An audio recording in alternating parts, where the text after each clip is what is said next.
Hello, Meoni here, and the benchmark for Final Fantasy XIV Shadowbringers expansion is finally out, complete with the usual benchmark test, filled with Shadowbringers footage to pick through in another video, and also the character creation for both Viera and Hrothgar.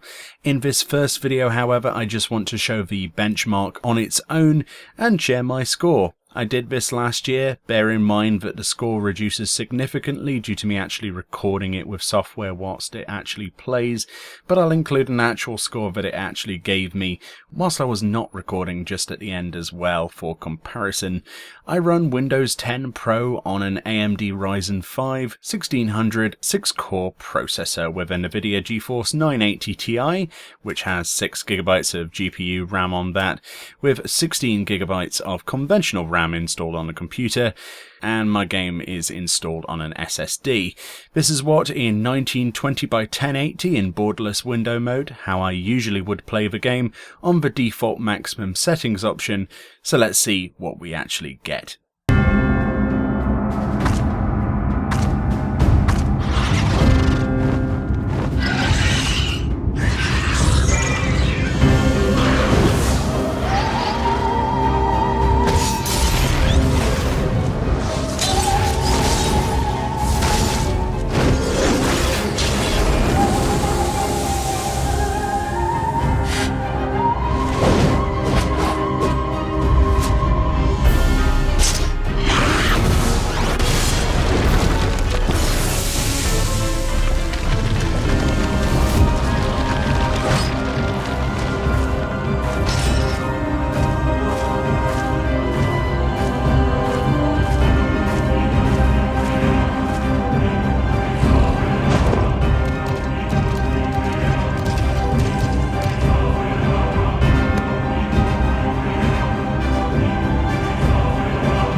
So at the end of that, I got 11,978, which in itself is still an extremely high classified score, apparently.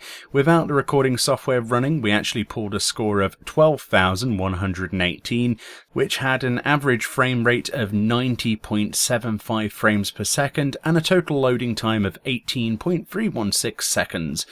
So there is a significant difference there between the software running and not. Obviously, recording software saps a lot of your power from your computer.